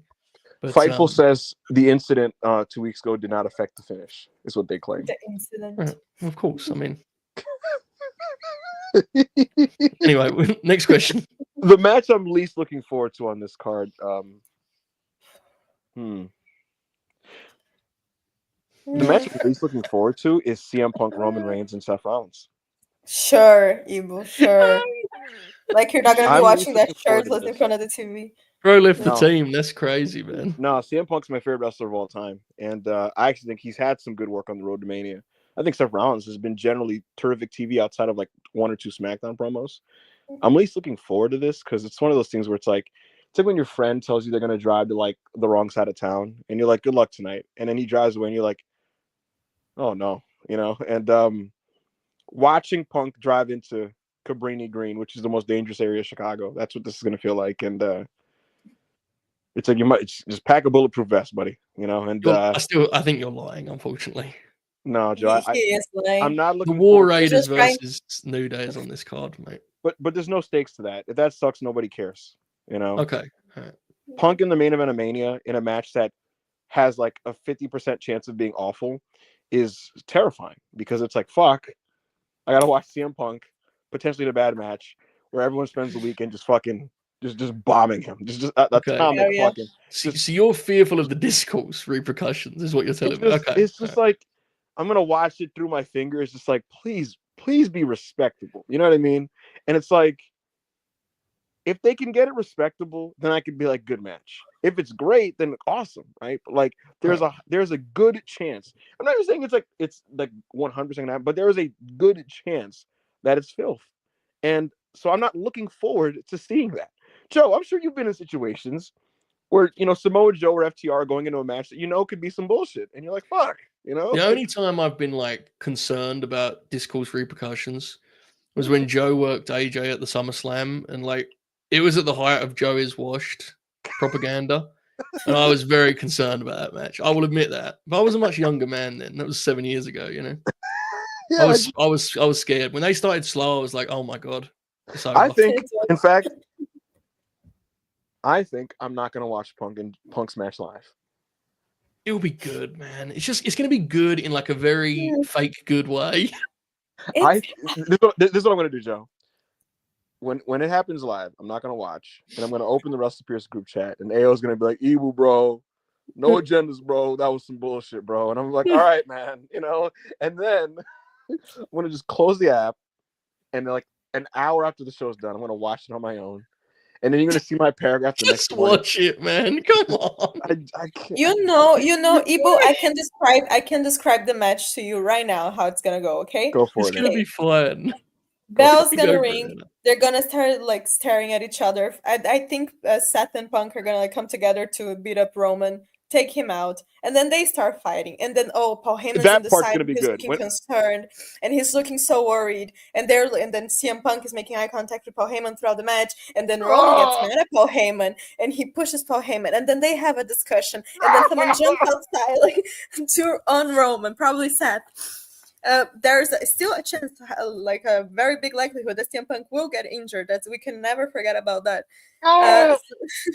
They will be like doing that discussion. Then Roman's gonna come back. He's gonna hit the spear. They're both gonna hit like the finisher's gonna be finisher on everyone.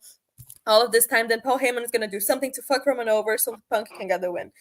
End of match. And Seth Rollins is gonna be sitting outside screaming and looking disappointed and looking mad and probably throwing a tantrum. That's the match. I mean, it is gonna be crazy theatrical, but like that's been the whole build, right? So I mean, there's gonna be The Rock might early in the appear, match. like there's early in the always match. a chance. Listen, Paul Heyman early in the match when Punk looks at him, "You are my best friend." Midway of the match, Roman looks at him, "You are my tribal chief." But then in the closing stretch of the match, he makes a dramatic face, like, "Is something shifting?" And he goes, "You are my architect." And everyone's like, "Dun dun dun." And McAfee's like, "Holy shit!" They're gonna have like a Heyman ref bump in the Joyce middle of the Rollins. thing. they're gonna do like a stupid ref bump, and then Paul Heyman's gonna go inside the ring, and they're gonna start having a discussion in the middle of the match with Paul Heyman inside the ring, and he's gonna stop Roman from hitting a move on Punk. Maybe You he know, gets hit with a move. Like, you never know. Dave It's gonna Meltzer be on like Observer. 40 minutes of just the No, most it can't go absolute. 40. Go 40. The best bet, Joe, genuinely, is Roman gets knocked out early. Punk and Seth just do what they've always been doing, and their action is pretty good usually when they wrestle each other. And then Roman comes in for finishers, and we trade finishers. Yeah. Paul has one cutscene. Just give him one. Just the way you do these subtle things you think you're getting away with, dude. What about- All Punk and Seth did was trade finishes. You put him making Big Rome like he's like gonna pull them down. That's all they did in their 2 matches. They had like 18 finisher exchanges. Come on. You know what though? When they traded with Roman and like, could you imagine CM Punk with the Superman punch and like Roman with the curve stuff? They'll do all of that stuff, and then you're gonna tweet afterwards. This was a modern cutscene heavy WWE triple threat. No matter how hard CM Punk tried. And then the best part is the next morning on Observer Radio when Dave goes, "It's really well done, I thought." It will really be well good. done. It will have stylistic choices that drive us personally fucking insane because it's going to have a bunch of cinematic touches and Paul Lee is going to be all over it. Just Someone's going to get genuine- speared through the barricade. Like, it will be exactly what you're imagining it to be, and that will be a different experience for everyone watching this because that style is like increasingly. I can see it in my head. I can see the match already. Anna, there's gonna be a part. Punk's gonna be in front of Heyman on the by the barricade, talking to Heyman. Roman's gonna run to try to spear Punk through the barricade. Punk's gonna move out the way, and he spears Heyman, and he's gonna stand over Heyman, like, oh, I hit. That would actually be pretty sick if they do that. They'll have more respect. I would like that because in my head, what I'm imagining is Paul Heyman like Roman. He's about to hit like a finisher on Punk. Like Seth is on the outside, he's laid out. Punk is like his days, Roman is like preparing to hit the spear, and then Paul Heyman goes inside the ring and like stops him, like tries to talk to him, and they're talking, and the Roman is like, "What? What are you saying? What are you doing? Like, get out of my way!" And then he's like, "No, it's my favorite." Da, da, da, da, da. This whole time, the referee is down because he took like someone hit him once, and this is going on for like 5 minutes, and then they're talking in the middle of the ring, and then maybe Seth comes back, and then he hits Paul Heyman with something, and like it's gonna be such a fucking mess, but unfortunately, it's gonna be entertaining. But I will be watching this just screaming like, "No!" I'll say it's not gonna be boring. Unfortunately, it won't be boring. It might be. Give it time. All right.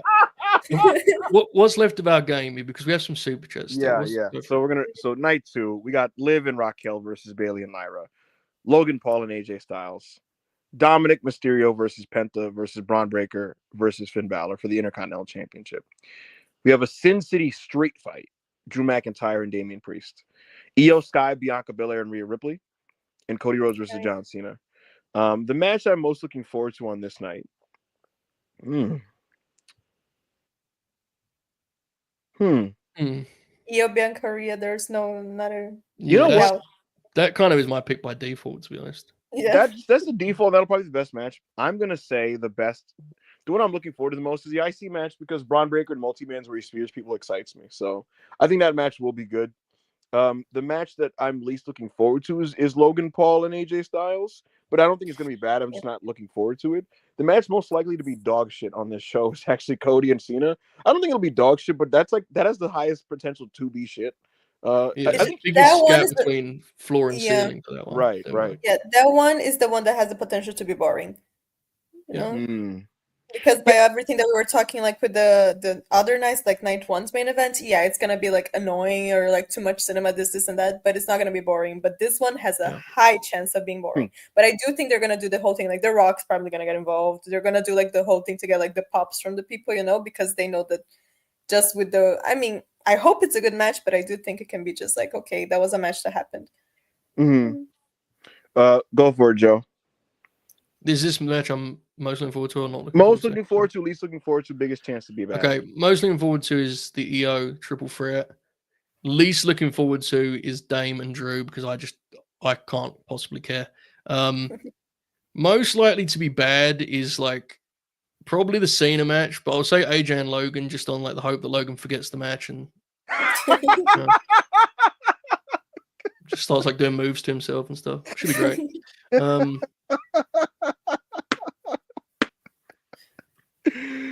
Go ahead, Anna. Sacred Arrow 199. Thank you. Who would you have dethrone Lyra and Chelsea?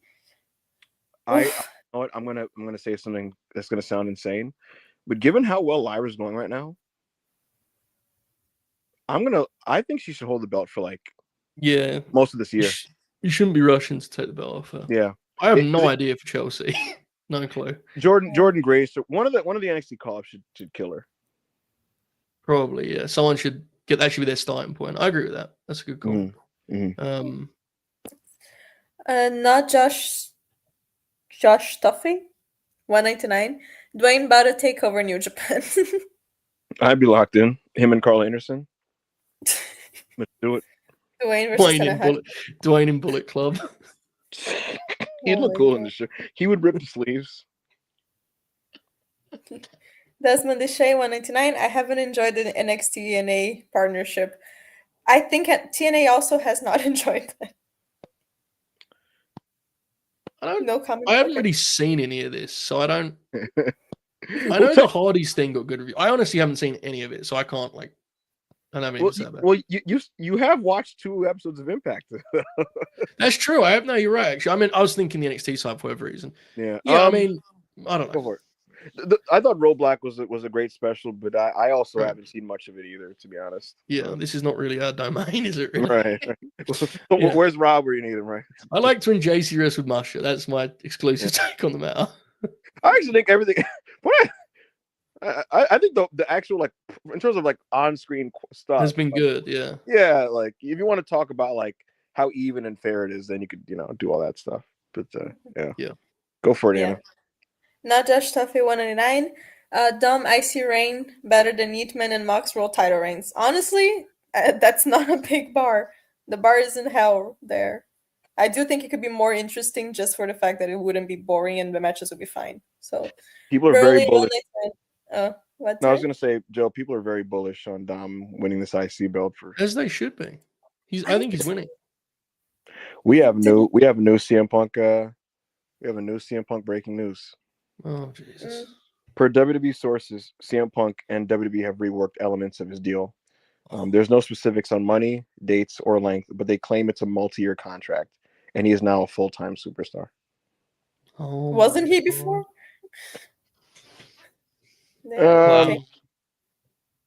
Good for him, I guess. He was like a soft part-timer, He was there every week. If he's a part-timer, just get out of my TV, man. Come on, Anna. Broly 199. You think Mariah's Joe has some interesting reaction. I'm not saying anything. Do you think Mariah is a Vakir Levels fed soldier? That's great. I haven't got an answer for that. I don't know Mariah, man. No, I don't know. I don't think so because she would rather stay in AEW. I think she'll be more logical. Black Yakuzu 94, thank you for the $10. Hey Ibu, you mentioned how bookers eventually reach a point of screw the marks, more or less alluding to Tony and Hunter. So how do you avoid that, if you even can? And where does Ghetto fit here? Didn't I do that shit? Wait, wasn't this my thing?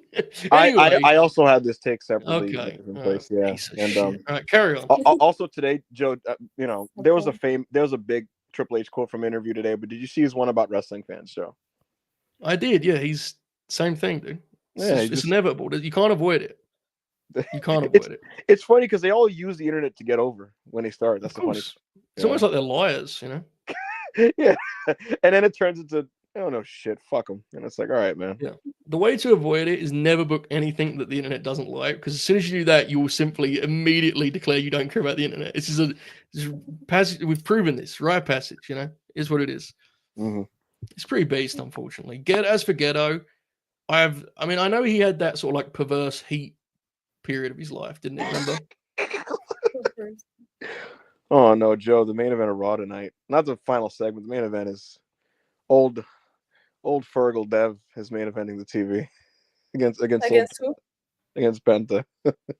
That'll be good. Will it? Okay. Yeah.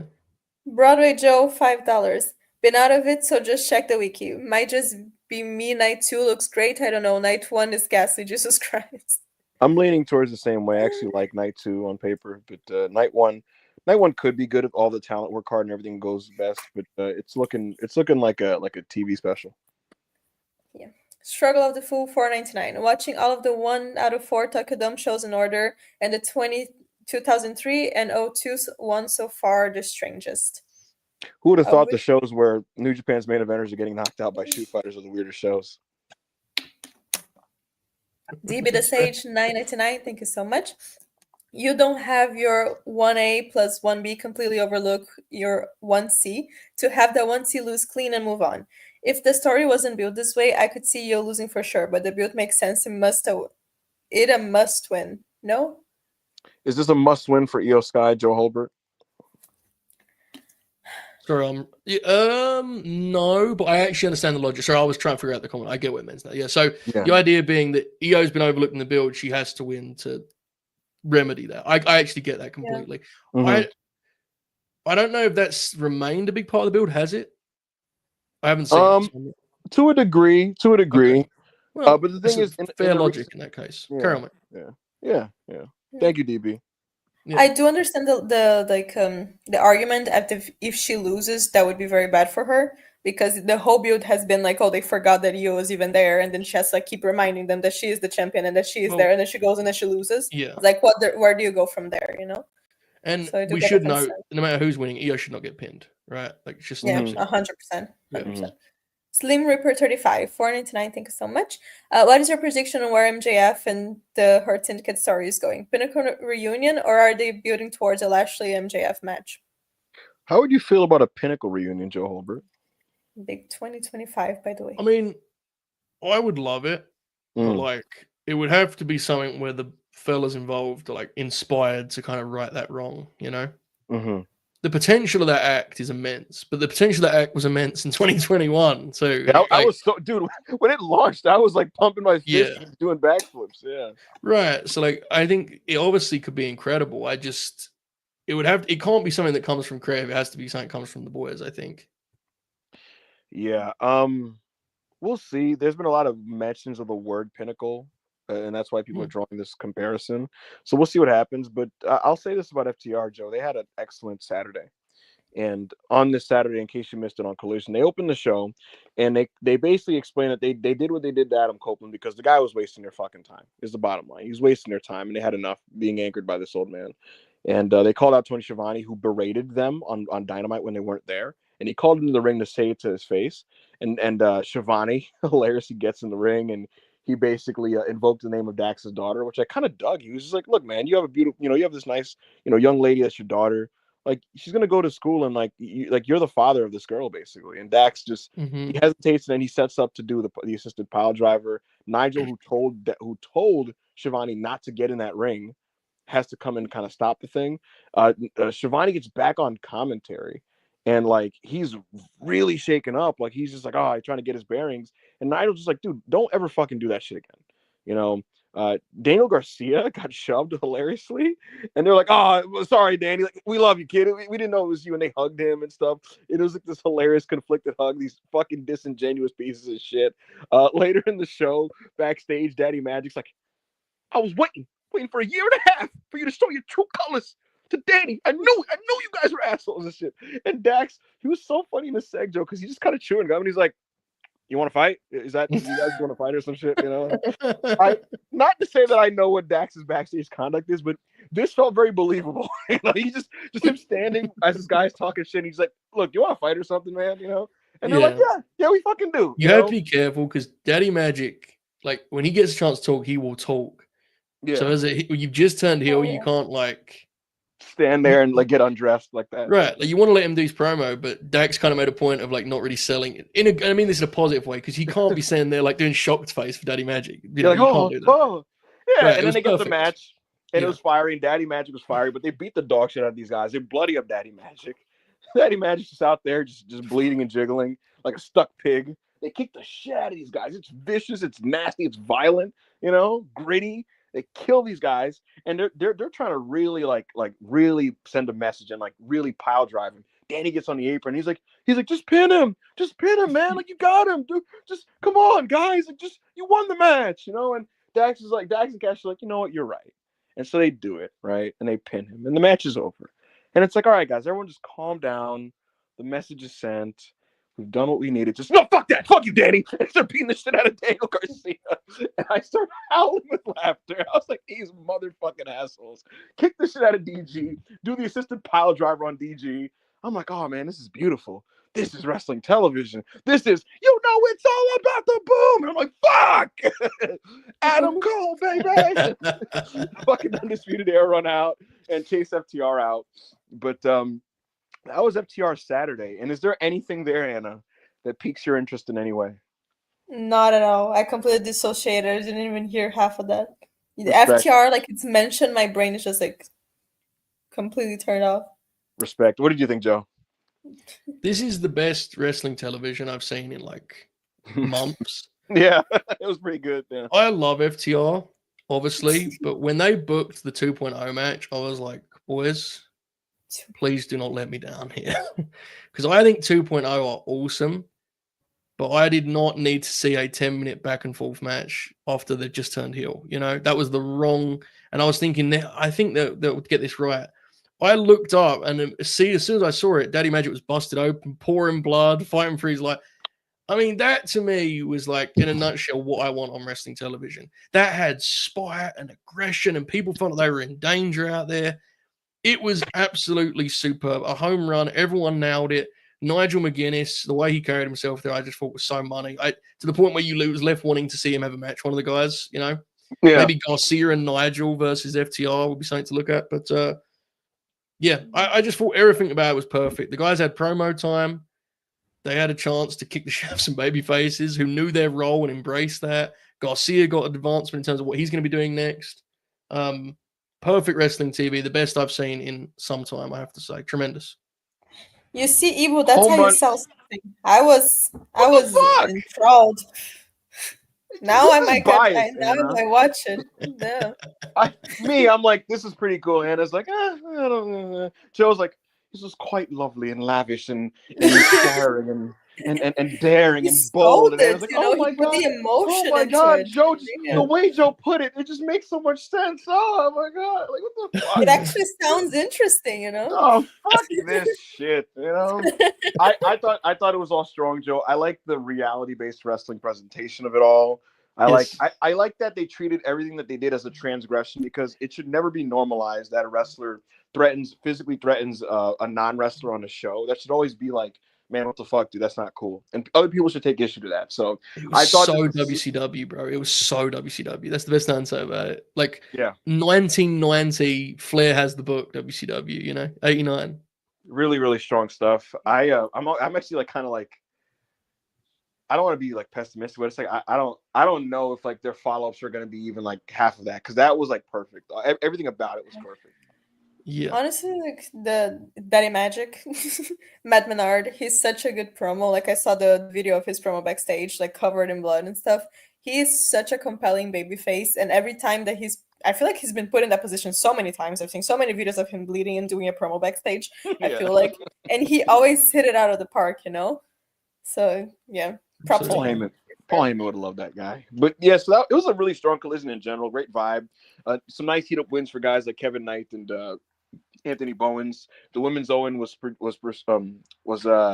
continuing. Jamie Hayter and Athena got big wins, so real excited. The Dynamite Spring Break show looks to be a good one. We're gonna get the Athena Mercedes match, which I'm looking forward to. So a good TV for AEW, a very good TV, which I thought was needed, because Dynamite was not a very good show in my opinion. So a good follow up on that end. Yeah. And a great Saturday for FTR. It was a great Friday, Joe, for Hiroshi Tanahashi, who had his last match in the United States in Chicago. It was Windy City Riot. You watched the show on the LNG platform, and you were well, yeah, you watched it, and you with the guys. I was gonna say, kind of. I definitely watched this match. I will be fair. Yeah, I was in and out a little bit, but yeah, I watched the match. But for this match, I mean, you got to lock in. It's the Ace having his final match in the States, and it's pretty well documented and known at this point that he kind of struggles to get around these days, and his match quality is inconsistent. But this match didn't lie to you. I thought, like, they just kind of came out there, and Tanahashi did his best, and he had a back and forth match with Konosuke Takeshita until he ran out of batteries, and ultimately Takeshita played with his food and took him out. And Tanahashi obviously tried to use his remaining guts and his fire and whatever was left in his body to kind of resist it as long as he could until he could not. But the Ace ultimately loses to Takeshita, and that was his final send off in the United States. What did you make of this match, Joe? This was pretty magical, to be honest. I had some concerns. I was very confident that Tanahashi would do exactly what you said in terms of being honest with the match, and he's not going to go get in there and have a firefight with Takeshita at this point in his career. But I was concerned about kind of the main event spot, and I worry about Tanahashi too much because he's a wrestler I genuinely revere and admire, and I try to not do that too often. And it's like when I see him out there, I want him to kind of represent himself in a way befitting his career, And I think this is the best he's done in that regard in actually quite some time, maybe even years. I don't know, a couple.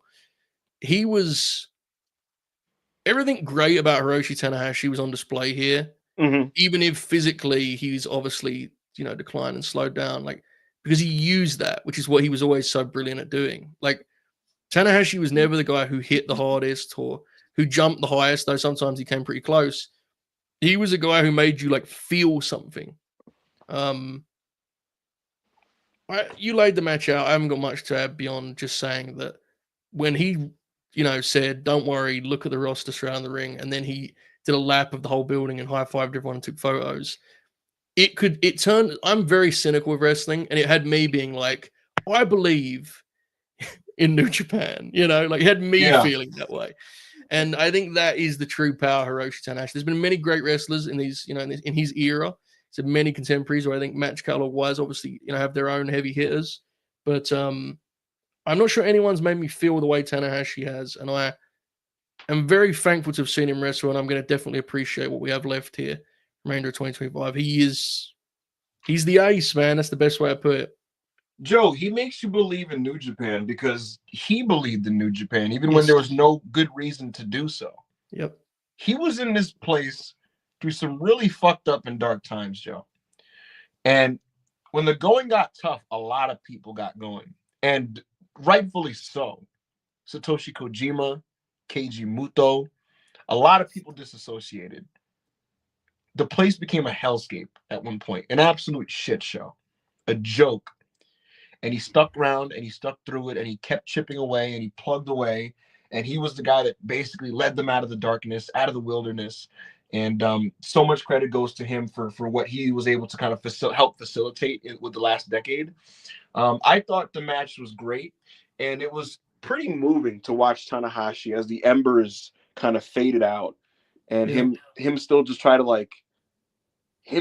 fight through it. Like his controller clearly died, so to speak.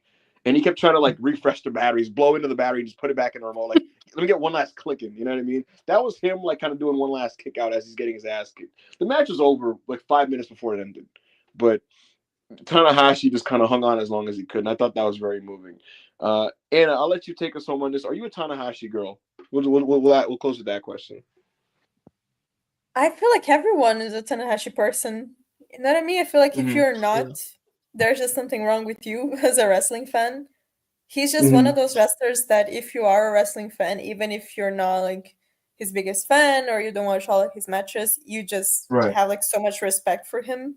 And Absolutely.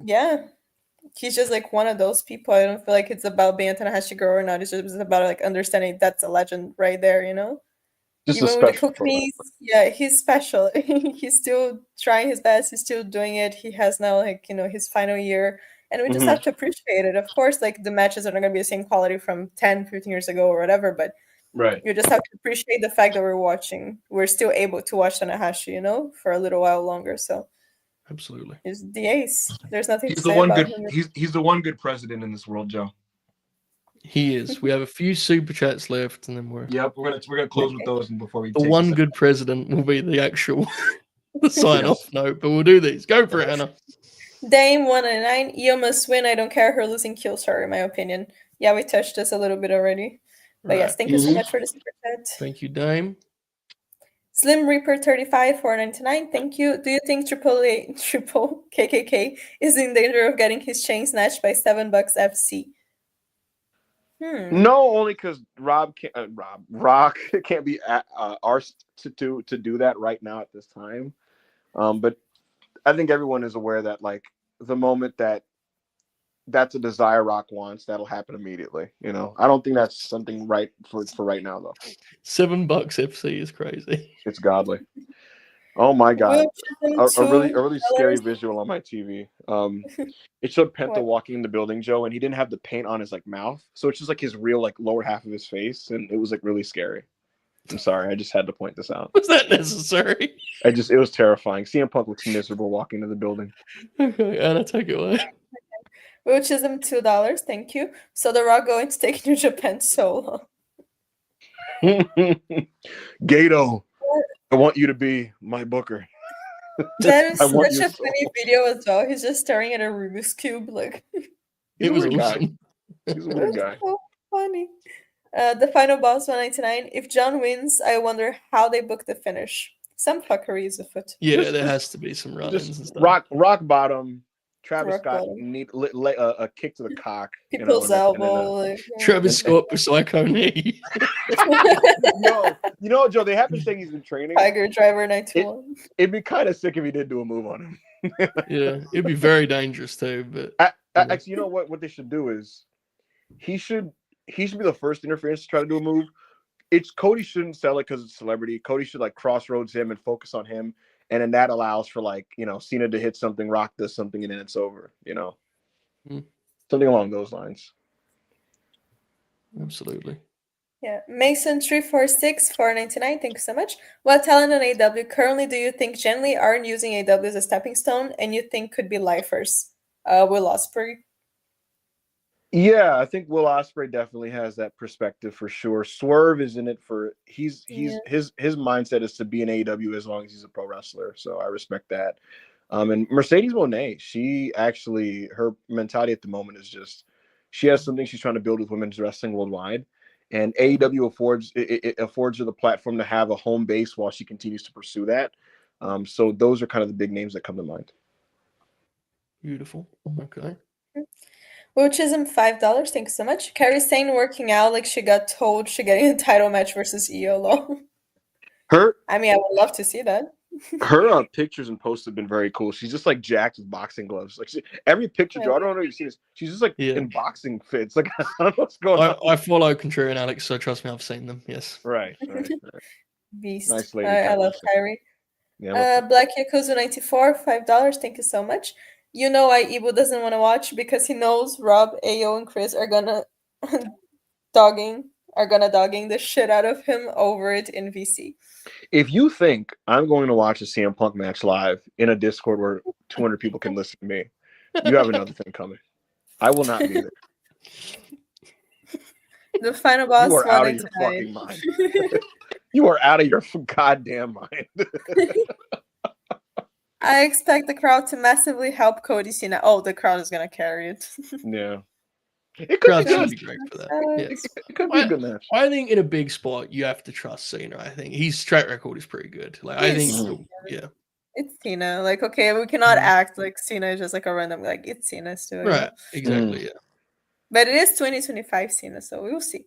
Mass Fan 84 189. Takeshita deadlifting Brody was insane. He is him. Takeshita is indeed him. Shout out to Konosuke Takeshita, who's an excellent pro wrestler, a guy who had 2 great matches last week. The only reason he didn't win WrestlePurists Wrestler of the Week is because the Ace is just that powerful. So, you know. Who won? Takeshita beat Brody King. No, like the Wrestler of the Week. Tanahashi. Yeah, Tanahashi. Okay, yeah, there's no way. Chi-Town Spurs, $10. Thanks so much. After Punk's fan base abused the term following its inception, I think I'm finally ready to be a collider. More wrestling, time for women's division, and less Death Riders is the play. Less Death Riders and more women. That's the key to success. I'm supportive of any wrestling program that has less of the things I don't like and more of the things that I like. Fair. Disappointment 203, $2. Was Michelle McCool good? I thought she was good. Kind of, yeah. I haven't really seen many of her matches. For the Divas era, for the Divas era, of course, you know, like they didn't give them a lot of space to be like great wrestlers. But she's one of those wrestlers that I could see if she was in the division now, she would like fit very well, you know. Joe, you want to know what Taker cites as the reason why he fell in love with Michelle? Did she like work a limb or something? I was just backstage, and she just took the fucking business seriously. Have you ever heard the Juice Robinson story about that? No. He was he was trying out for NXT, and he got knocked unconscious in the middle of the ring. And when he woke up, he started like calling the match again. And he was like, "Yeah, that got me over the coaches because they said, man, this guy really loves the business." And Juice is like, "I was fucking concussed, man." Just the idea of Taker, just business shagger Taker, just like sitting there backstage, all these pretty women. Some of them are just there to be there, and then this one pretty girl is just like, man, like, I just got to get over tonight. Taker's like, oh, she's the one. I just imagine like all these coaches at NXT, like, this kid it's in his blood, and meanwhile Juice is just fucking severely concussed, trying to figure out what's going on. Yes. Taker just said that like Michelle was there in the afternoons working with Fit Finley, just really grinding out there, hitting the punching bag, and Taker's like, yeah, special. But Michelle McCool and Layla, the current women's tag division is like, it's in need of a team like Lay Cool. I'm just gonna say that, like, they were good act, a good act. Yeah. Did you see Punk named them Lay Cool? Did you see that? Did he what? Punk came up. He was the one who gave them the Lay Cool name. They were going with like Kool-Aid. Yeah. Kool-Aid. I saw that somewhere today. Yeah. You know what's the worst wrestling name fusion, Joe? Do you remember Rybaxel? Yeah, Rybaxel. Yeah. They were both Paul Lee guys, right? That's how. Yeah. Rybaxel. I'll take this time now to say, I was a Curtis Axel believer for about 2 weeks. I was like, yeah, he's got it, and I was like, no, he doesn't. But I'll bring this up now to embarrass him. So Rob is a Curtis Axel guy. And there was one night in the Discord where Chris just casually was like, well, that guy fucking sucked. And Rob was just like, shut the fuck up, Chris. Shut the fuck up. What are you talking? You didn't even watch him. You didn't even fucking watch him. Chris like, why are you yelling at me, bro? Like, I'm allowed to not care about Curtis Axel. Shut the fuck up. And I was like, oh, fuck you, man. The Curtis Axel guy. Yeah, and I was watching this, and I'm like, what is happening? It was a Curtis Axel fight. Like, it's just one of the most surreal things I've ever seen. Their dynamic is so funny. It's godly. They're like it's like a married couple. It is, yeah. Oh boy. Hush, $2. What's Punk's real feelings on this program? Oh, come on, Hush. Jesus. That's a question for CM Punk. Triple H yesterday said that. Triple H yesterday said that someone told him that that Punk thought something was awful, and he went up to him and he said, "Hey man, I know you don't like it." And Punk's like, "No, it's cool, it's whatever." He's like, "No, I know you don't like this. Like, let's work on that." So that's their dynamic. And if you want to know Punk's opinions on this program, I guess you should ask CM Punk the question. I don't know. John Quigley, $5. Thank you. Who in AW do you think are using it as a stepping stone? Ooh. I don't want to cast aspersions on anybody in their. I was about to say a name, but I cannot. The final boss, 199. Get JBL on for the main event. Big match, John. JBL. You know what? I totally support taking McAfee off and getting JBL on commentary. Yeah. Just imagine like on a big near fall when John does the ball game. He does that one on the near falls. Ball game. Joe, JBL's best commentary performance is, you got to go back during Punk's entrance at Rumble 13 against The Rock. He is commentating for Punk, and he's just kind of like, he's just the winner. He goes out there. He's held the championship for 434 days. Great. He starts like naming real like great like legendary athletes and shit like that, like Muhammad Ali, this guy, that guy. He's just like, CM Punk is in his prime. He is a winner. He knows how to get it done, Michael. And I'm like, yeah. Oh boy. And it's all about super chats, by the way. That was it. I'll say one more. Do you remember when he slaps when Punk slaps Taker at Mania in like the Mania match? When he does that, JBL's like, I love it. I love it. I love it. I was like, Bradshaw Layfield. It's been a fun show, folks. I've just kind of been hanging out. Pretty easy show, but I've enjoyed speaking with you guys about pro wrestling And I hope you guys are, you find some wrestling you can enjoy this Mania week. There's going to be stuff for any type of fan, so hopefully some of it's good. And I thank you for being on this show, even though you subjected me to one of the most unsettling pictures that I've seen in my lifetime. And Joe, I appreciate you for being an ever steady co-host. So, thank you guys. Joe, where can the people find you? They can find me over on Late Night Grin. We are headed to the LNG Gold Discord in a moment. The boys are sending me off to Vegas with some professional wrestling. We've got Roddy and Sam Joe. And then we've got FTR versus the Gates of Agony, classic. Should be a good time. But LNG is the place, brother. Anna, where can the people find you? Oh, I mean, I was gonna say we're here every Wednesday with Girls and Graps, but that's not the case for this Wednesday because Charlie is in Las Vegas, so we will not be able to do the podcast. But most weeks we are here with Girls and Graps. Also, go watch that. We have like shows you can go back and watch, and on Twitter, just the ad that's on the screen. Thank you so much, guys. Absolutely. And so for Joe, for Anna, I am Ibu, and I'll see you guys tomorrow for the WrestlePurists Raw review. Have a good night, everybody.